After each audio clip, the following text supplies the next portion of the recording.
पाकिस्तान समेत दुनिया भर की जितनी भी फेमिनिज्म की संजीदा आवाज़ें हैं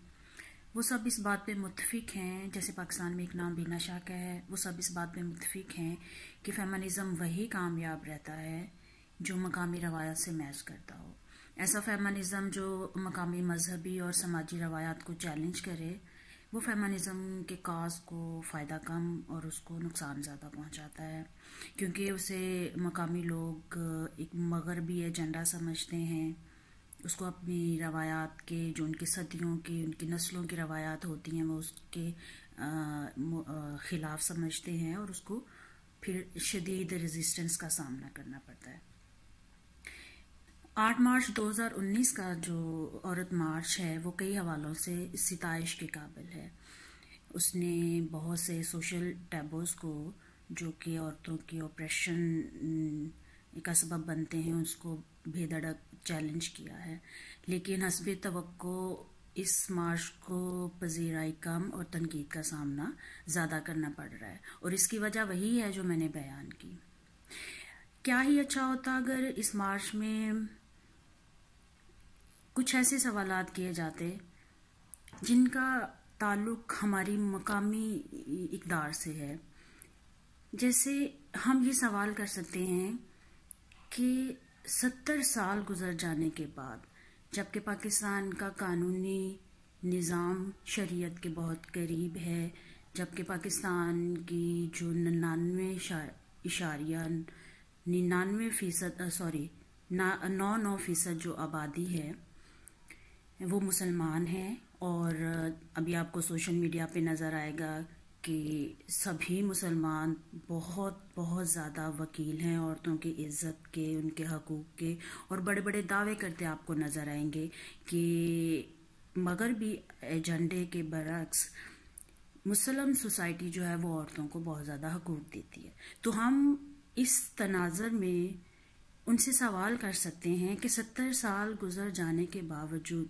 क्या वजह है कि पाकिस्तान की औरत अभी तक जायदाद के हक से महरूम है, जबकि उसको जायदाद अपने भाई से मिलनी है,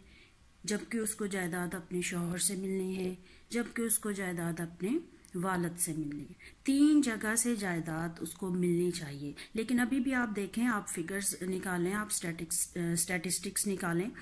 तो 2% भी औरतें आपको ऐसी नहीं मिलेंगी जिन्हें जायदाद में हिस्सा मिलता है। तो ये वो सवालात हैं जो हमारी फेमिनिस्ट को उठाने चाहिए,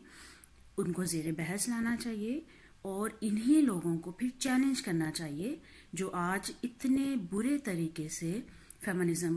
पे तनकीद कर रहे हैं। लेकिन कहीं ना कहीं हम लोग इसके ज़िम्मेदार हैं कि जो उनकी तरफ से इतनी ज़्यादा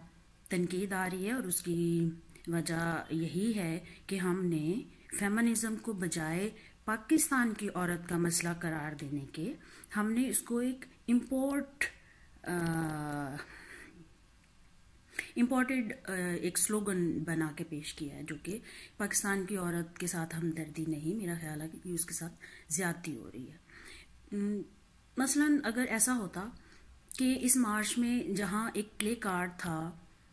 कि अपना खाना खुद गर्म करो, बराबर में अगर हमें, हाँ ये मसला है पाकिस्तान की औरत का कि वो नौकरी भी कर रही है, बच्चे भी पाल रही है और शाम को आके उसको खाना भी गरम करना पड़ रहा है, ये बिल्कुल एक मसला है। लेकिन एक उससे भी बड़ा मसला उसका मुआशी मसला है, क्योंकि औरत जब तक मुआशी हवालों से मजबूत नहीं होगी वो कभी भी ना तो अपनी मर्जी के डिसीजन ले सकती है, ना ही वो अपने जिस्म की मालिक हो सकती है, ना ही वो सेहत के मसाइल हल कर सकती है, और ना ही वो अपनी तालीम पे तवज्जो दे सकती है, और ना ही वो अपनी नस्लों को संवार सकती है। तो क्या ही अच्छा होता अगर अपना खाना खुद गर्म कर लो के साथ हमें एक ऐसा भी प्ले कार्ड मिल जाता कि जायदाद में हमें हिस्सा दो। तो ये मार्च पाकिस्तान की औरत के मसाइल को हकीकी मायनों में उसकी तर्जुमानी करता। हमें इसकी कमी नज़र आई है, लेकिन अभी इब्तिदा है, तो हम तवक्को करते हैं कि आने वाले वक्त में हमें इस तहरीक में मेजॉरिटी नज़र आएगी। लेकिन हाँ, इस मार्च को हम ये क्रेडिट ज़रूर हमें देना चाहिए कि इस मार्च ने कम अज़ कम पाकिस्तान की middle class, lower middle class जो इस वक्त सोशल मीडिया पे बहुत एक्टिव है, उनके जहनों पे दस्तक दी है। वही लोग जो अभी गुस्से का इजहार कर रहे हैं, गम में हैं, रिएक्शन दे रहे हैं औरत मार्च के स्लोगन्स को, तो कम अज़ कम वो किसी ना किसी तरह से इस डिबेट में हिस्सा ले रहे हैं कि पाकिस्तान की औरत खुश नहीं है, पाकिस्तान की औरत बराबर नहीं है, उसे कई सारे मसाइल का सामना है।